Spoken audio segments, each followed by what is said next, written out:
Ciao, welcome back to Geriatric Alpha Runt Productions here on YouTube, and I am your host, Garp, and I'd like you to go ahead and support our channel by hitting the like button. Go ahead and comment.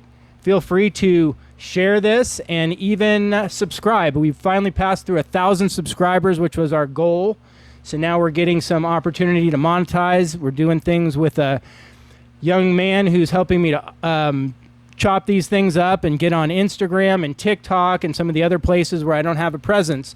So again, need your support. Help us out. And today I got a special guest. He is from Jiu-jitsu, like as many of the guests I have on. His name is Erik Boerner. How are you today? I'm good. I'm hung up on the name because we went over the name. He said that you sometimes pronounce it Boerner. Well, so the rest of my family pronounces it Boerner. For whatever reason, my dad just decided that it was pronounced Boerner, and that was what I've gone with my whole life. And then I later found out, like as an adult, that everyone else in my family says Boerner. Well, now it's very similar to that spelling for that city that's down south, Bernie. Do you know that one, or Bourne?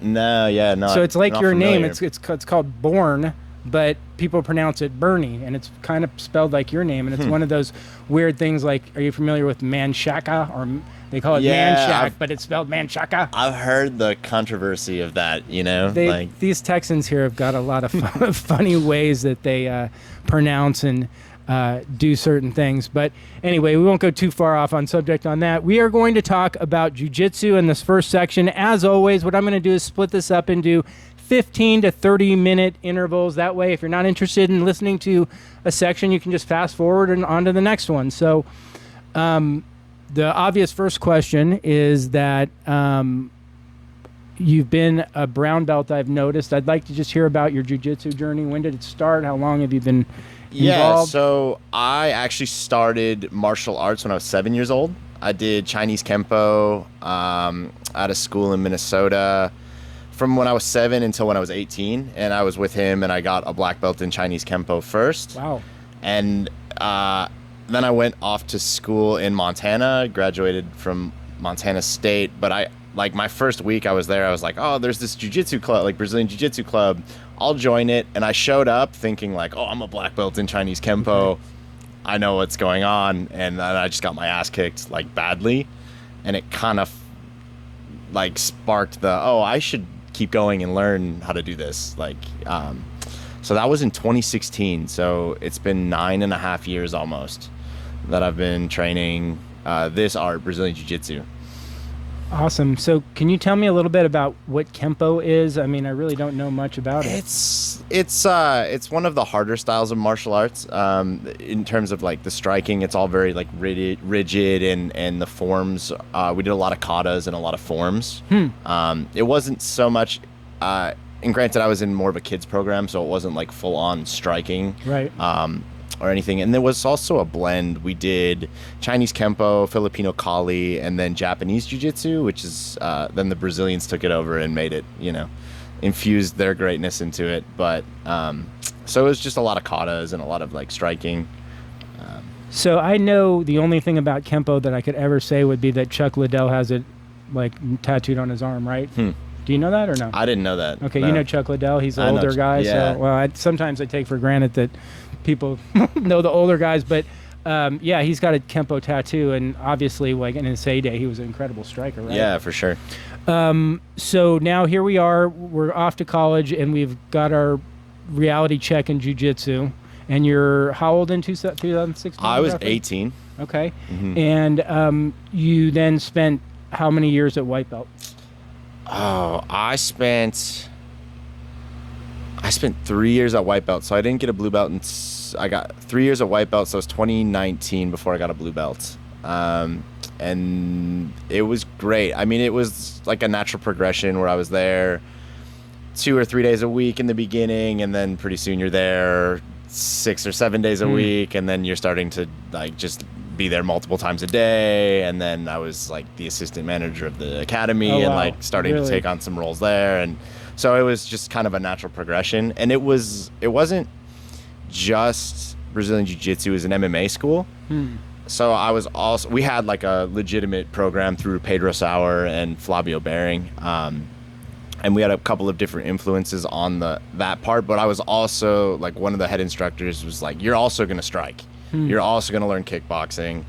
The reasoning being, like, if you get into the whole point of this is self-defense, and if you get into a street fight and you don't know, if no one's ever thrown a punch at you before, it's going to be a rude awakening if you sit to your butt, go to guard, and someone cracks you in the face. Can imagine. So I'd done like Muay Thai and traditional kickboxing as well. That was all blended in. Decent bit of wrestling because we were all training with MMA fighters, and the mindset was like, stand up. We're not wrestling. No pulling guard was a huge thing when I first started, you know. So did you do any sort of competing in jiu-jitsu as a white or blue belt? Yeah, pretty regularly. Nothing like major, but we would, it was in Bozeman, Montana, so you'd have to travel pretty far to some of the tournaments, but I competed probably once a month or once every other month. That's quite a bit. But we'd have to travel to like Boise, Idaho, or Salt Lake City, just because out west everything is really spread out. But I competed, quite a bit. So you were in Montana. Did you then? When did we get to Texas? Or I don't want to get ahead of your story. No. Blue belt in Montana. So blue belt's in Montana, and actually I took a gap year from school, and I went to Brazil for a year. So I spent a year in Florianopolis as I was a fresh blue belt when I went down there. Holy smokes! Yeah, that is brave. It was cool. Wow! Did you learn the language while you were there? Yeah, I speak some Portuguese. Wow. It's getting better. Like, did you go by yourself or with a? Yeah, I'll just went.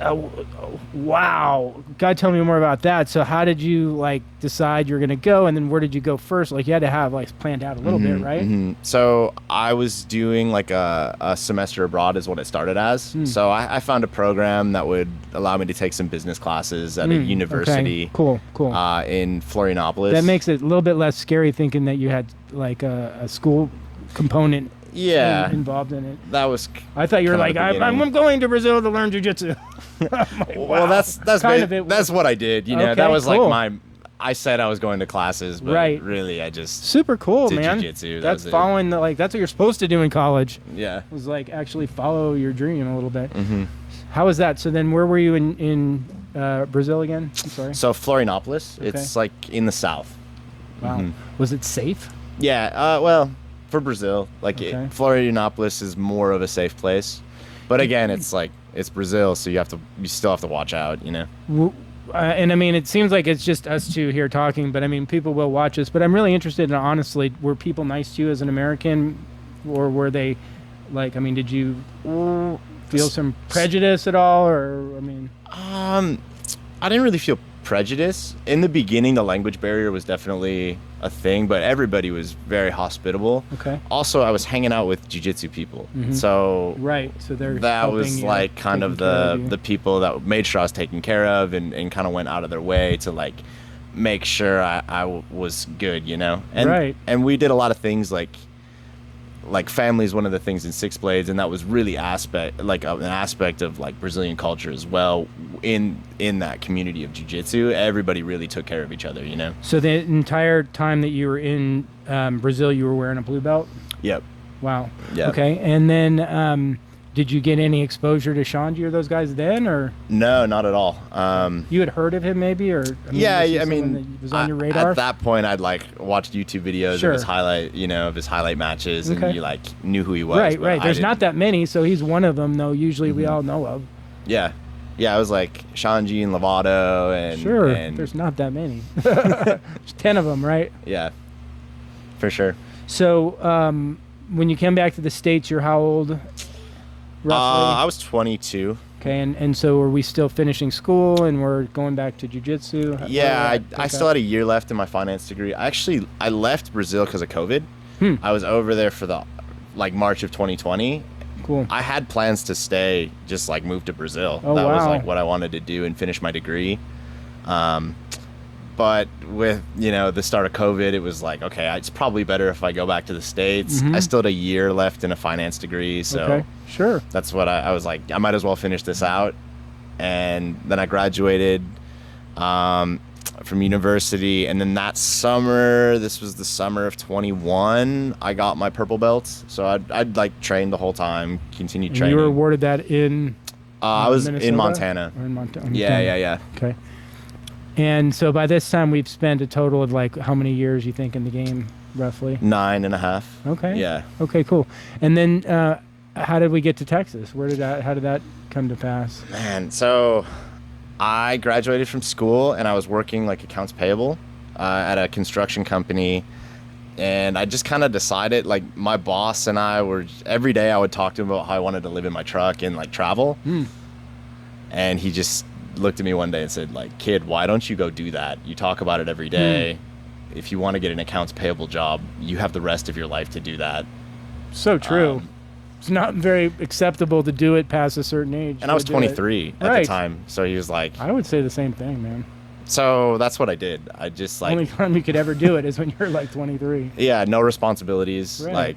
My lease was ending. I was like, all right, cool. So I moved into my Toyota Tacoma and like bought a topper and like just... I worked that summer in Big Sky, Montana. And had you graduated from school? Yeah, I graduated from school. So you're graduating school from the finance degree, and you're going to now tour the country in your truck. Just live in my truck. And I mean, I had it in my head that I wanted to go to Alaska and like travel around. And dude, that's cool. So cool that you like are doing the things you want to do. Because like when I finished school, I went and like sold copy machines, like all the other dumb shits. They're like, oh, you're supposed to go make $18,000 a year and like work for like Xerox. What a waste of time. So you started driving. Yeah, I mean, I just worked a lot that summer, like doing some landscaping stuff, and then I was still training, so I would because it was Bozeman and Big Sky, so I jumped back to the academy and would train there, and then there was a black belt in Big Sky that I met, so I would go to his garage and train. And then I got introduced to Cameron Shane and Budokan, so they have a property in Whitefish, Montana. And I showed up to his house, and I stayed with him for like a couple weeks and trained, and we just hung out. And then I continued on this road trip, drove around, and then I had the idea that I wanted to go to Lovato's Academy just to stop in.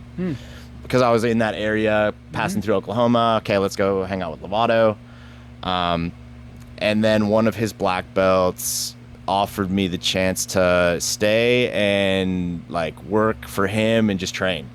Wow. So, I mean, how are you going to say no to that? Right. So I got a pretty good deal with, you know, I was just at Lovato's Academy, you know, especially starting in Montana. That was like, what an opportunity, you know? So I just trained and competed with Lovato's team for a little while, and then I went to go work in Montana at Cameron Shane's place. So I spent a summer there, and I was purple belt, so just training. And that's actually where I first met Shanji, was at Cameron's place, because he does his retreat up there for 2 weeks, or for a week. And then that next winter, so I leave Cameron's place for the fall. I just work a construction job for a couple of months, made some money, and then I spent 6 months in Asia, just backpacking around Asia. Wow, dude. You are amazing. Yeah. I've never been to Asia, and that's like on my list. I mean, that's like one of the things I really want to do. So you've already hit that too. Yeah.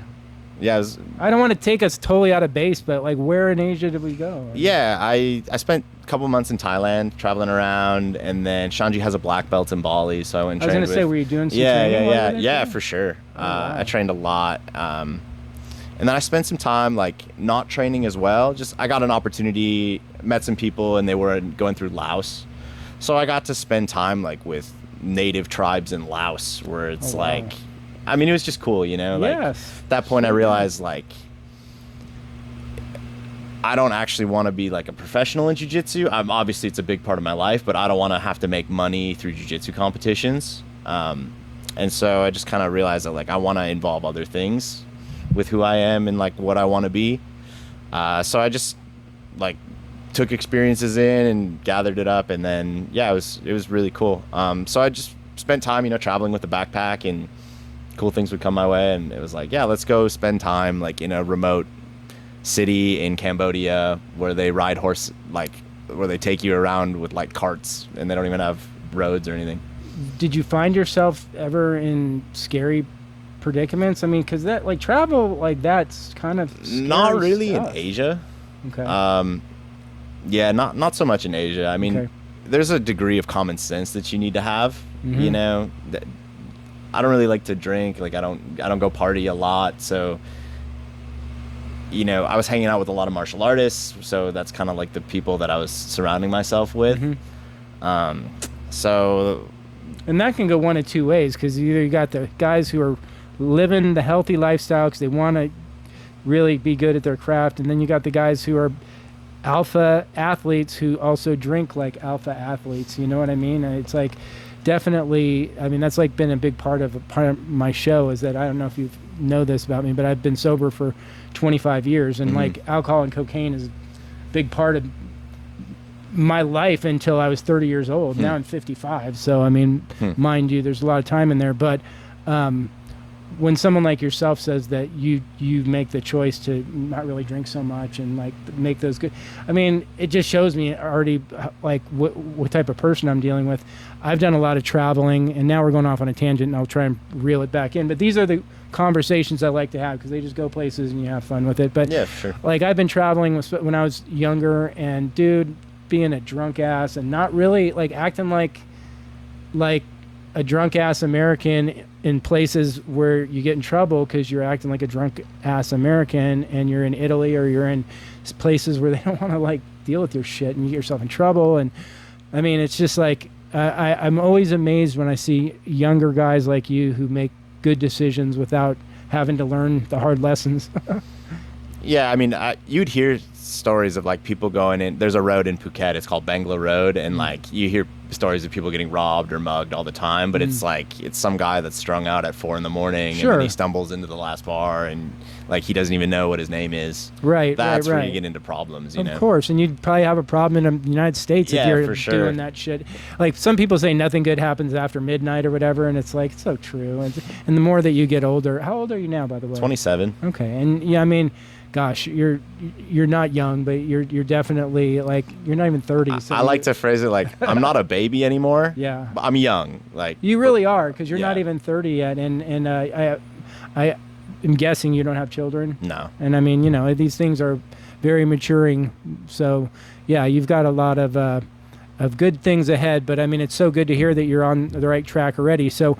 Here we are as a purple belt. We haven't quite got to how we ended up here in Austin. Yeah, it's a long story. So after that time in Asia, I spent another summer at Cameron's place, and then that's where I met Shanji again. He came up for another week, and he just kind of had this whole, "What are you doing?" Not. I've heard that before. It wasn't like that, I guess. But he just asked me like, "Hey, like, what are your like? Do you have long-term plans?" And I was just like, man, I don't know. I live in that truck over there. I have no idea like what I want to do. I was kind of at that point, it was like almost 3 years on the road. So I was kind of getting sick of like moving every 3 months, you know? And he just said, look, man, like Austin's a good place. There's the door open if you want to like show up. And super cool. Yeah. And then I showed up in December because I found a gig doing some construction, so I made a little bit of money, and then showed up to Austin last December, like the end of last December. Oh wow. Okay. So not just 2 months ago, the December prior to that. Yeah, the December. So I've been in Austin for a year. Okay. Okay. And then you've been a purple belt most of that time. I noticed he's up at headquarters, and I'm over here at Lake Travis now. Six Blades even has a new branch down in Bee Cave, which is south of us here in Austin. So you've been training up there, and the first time I saw you were purple belt. How long have you been brown now? Oh man, I got promoted in January, so it's been about a month that I've been a brown belt. Fantastic. And I don't assume you've had a chance to compete yet at brown. I'm actually doing one next weekend. It is next weekend, right? Is it the Austin Open? Yeah. So that'll be cool. Right. That's super exciting. Are you... I mean, at this point in the game, do you feel like it's going to be an up step in competition, or it's just more of a mental, like, I don't know, honestly. I'm just going to have fun, you know? Like, it is a lot different. I think that the branch, so from like white to blue belts, I think that competition is just competition, you know? Mm-hmm. But I think you start to get really big separation at purple belts of who are the like full-time competitors and who are like are the professional athletes and who are like hobbyists. I think that split becomes really apparent at purple belt. Mm-hmm. So I imagine that at brown belt it'll just continue down that path of like who is somebody that just shows up recreationally versus like who is a full-time athlete Right. that has sponsors and has all that. Lucky for me, I train with this team, so I have a lot of exposure, and I've been showing up to a lot of the competition training, so like training with Winston, training with Leo, training with Victor, training with Felipe, training with Noah, like all those guys. Right. It really. So I'm like excited to compete next week. Well, I mean, gosh, when you are practicing with guys at that level, it's like in your head, it's got to give you some level of confidence that the guy I'm competing against is probably not as good as the guys I compete against every day. Yeah, absolutely, for sure. So, what else can we say now about your jiu-jitsu journey? Do you still get nervous before competing? Because I mean, like, that's like really the big challenge, I think, is leading up to it and the bullpen and. It's there's like a pressure, for sure. Like there's some pressure on you to perform, but honestly, I have some nerves like right away, but it's nothing like crazy. I also like, I mean, I just go to have fun at the end of the day, you know. Whether you win or lose, really nobody cares, honestly. I would agree with that. No one, except for you, care about yourself, but no one really thinks twice about whether or not you win or lose. Everyone's just happy that you were there and you were a part of the vibe. I also had I had an MMA fight as well in that. Wow. So holy smokes. In 2022, I had an MMA fight, and like honestly, the nerves before the MMA fight are a lot more than I can like a jiu-jitsu only competition. Imagine, dude. My old ass doing jiu-jitsu competitions, like shitting myself. I'm so nervous. Yeah, because So, like I mean, I can't even fathom what a 27-year-old guy who's competing against people who are more than hobbyists, most likely, because they're in that age group. Yeah, and I was 20. I still did the MMA fight like in Montana, so I wasn't as like in the terms of a professional athlete. Like I was only 23, I guess. So I was just, like young in my early 20s when I did the MMA fight. But honestly, after that, competing in a jiu-jitsu tournament, you're like, all right, I can imagine nothing that's that bad true. is going to happen to me right now. Like I'm all good. For sure, I can imagine that's true. That's an awfully big thing to be able to say that you did. I mean, just that you actually did that once, because I mean, not many people can say they did something like that. Did you happen to wrestle in high school? No, not at all. Yeah, neither did I. So we're going to get into career, but pardon me. I'm interested in finding out where has jiu-jitsu also helped you? I mean, obviously, I can say for myself, being an older guy, it helped me to get back in shape, and it's really helped me in professional relationships and created a new group of friends. And I feel like I'm almost doing an advertisement for jiu-jitsu, but I can imagine you've got some things about that. Yeah, I think one of the biggest things that it's taught me is just patience. You know, it takes a long time to get good at jiu-jitsu, right? And that translates to other aspects of your life. Like I just started a business last year, and that's also, starting a business is a very difficult thing. But understanding that there's a process, and that if you have good people that are telling you what to do, and you have good people that you trust that are mentoring you, if you respond to, like, if you are intelligent about how you go about it, you can get really good at something that's really difficult. And jiu-jitsu's really taught me that, you know. And if you just stay with it, and there's going to be ups and downs, you're going to have to take breaks. You get, like, for reasons that you can control, reasons that you can't control. But just staying, like, thinking long term and being patient with that is something that I've really taken away from training. Yeah, absolutely. We definitely go through the peaks and valleys, and there's the plateaus where you feel like you're not getting any better. gosh, there's so many things that you were saying there that hit a chord with me. And then as I find that happens to me in jiu-jitsu too, where like they're going over, something, and they're like, okay, everybody got that, ready, break. And it's almost like ready, forget. And it's like, as soon as I'm like, I can't even remember where are we starting from at that moment. So as far as transferring jiu-jitsu also into business, I mean, there was one particular thing that happened to me just last year in 2025 where I had to go to a court case. Unfortunately, my construction business was suing somebody who didn't pay us for a job.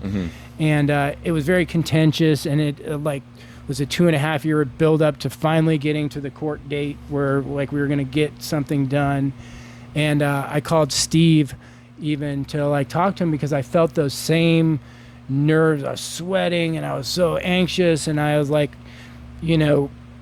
felt like I really just didn't know how to like cope with it. And then I kind of remembered that's some of the feelings that I feel before I compete, those nervous feelings and wanting to like say the right things, do the right things. And it really helped me to kind of calm myself, and I was able to regulate myself a little bit. And I actually, really drew upon my experience in jiu-jitsu and brought it into a business thing. And that's pretty like different and special at 55. I mean, I'll admit that I don't really feel like I get to learn new things all the time. And that's what I get from jiu-jitsu is I learn new things. I mean, it's an opportunity to like get new levels and do things that are special. I guess Leo, I had him in here last week and we talked about it. He really hit the nail on the head when he says it gives you opportunities, because we were talking about Mike White being able to compete and win the worlds at 60 years old. What a great opportunity for someone at 60 can call themselves a world champion through this experience. So a lot of cool things about jiu-jitsu. Anything else that you want to share about your experience, or about like, I guess maybe I want to ask you one quick question. I forgot to ask you, there's no one probably watching that's going to compete against you or anything. So what's your favorite moves? Like, what's your, like, can you give me kind of some of your game plan? Do you have a collar choke game or? So it reshapes itself like every once in a while. Right now I've been working a lot of close guard. But in terms of like my competition game plan, I like to stay on top. Like I'll wait for somebody to pull guard, or I'll do judo and wrestling and try to get collar drag to a single leg is like pretty solid. And then from there, I'm just classic 6 blades, past the knee shield, smash from mount. That's my jam. Do you keep a mental or even a written record of like your wins and losses at this point? No, not of competition wins and losses. I have like journaled a lot about classes. Like I have like notebooks and notebooks and notebooks of different jiu-jitsu classes that I've taken. Like I could. All my time at Lovato's is in one notebook, and at any point I could go and recreate any class at Lovato's school that I took. Basically, it's all super organized. Cool. Yeah. Do you get over your losses fairly easily? I mean, you said earlier that go to have fun and all that. Are you able to shake it off? Because you can't win every time. Yeah. It's part of it. I think at this point I'm really not attached to the outcome of a jiu-jitsu match. It doesn't really change who I am. It doesn't really change. Like, I know where I stand in the jiu-jitsu world, and I'm comfortable with that. It doesn't. One competition really doesn't matter to me. I love it because it's when I'm there, I'm trying to win, obviously, but like at the end of the day, it's all good. Well, and I love it because that's just a reality place to be. If you're not Victor Hugo, like, your record really doesn't matter. And it's like life is about winning and losing. We all like to win. We all have had wins, but in life, like, you lose a business deal, you can have a divorce, you can lose a job. There's like all kinds of wins and losses, and it's like how you respond to those. Can you rise from the ashes and go get to a higher level? And it's like in jiu-jitsu, it's so easily defined with wins and losses. It's like you win or you lose. And it's like in real life, you don't always have such a easy. Yeah, well, I think it like piggybacks on something that you said earlier about like when you compete, you have that business deal but you felt the same nerves before that court case. Like you said, you felt like you were going to go compete in a jiu-jitsu tournament. And if you feel those same nerves, it's like, I think that people get really nervous before because of the unknown. They're not sure what the outcome is going to be. Once you're in the situation or in the position, it's all training, like what you've trained, what techniques and moves are coded into your body and your nervous system that you can perform without thinking. That's what goes on there. And then afterwards, you're scared of the unknown. And so afterwards, when everything is known, you at least understand the situation, and there's a release of, like, you're a little bit more relaxed because you either know, yes, I won, or no, I didn't, but then you know, and you can move on from that, you know, in whatever way it goes.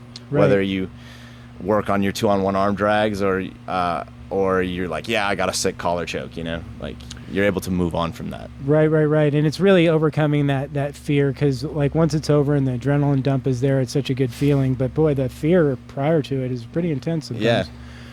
Well, awesome. I've really enjoyed talking about jiu-jitsu. Please come back and join us for part 2. We're going to talk about business next. As I always say, like, subscribe, share, do all that good stuff. Thanks for watching.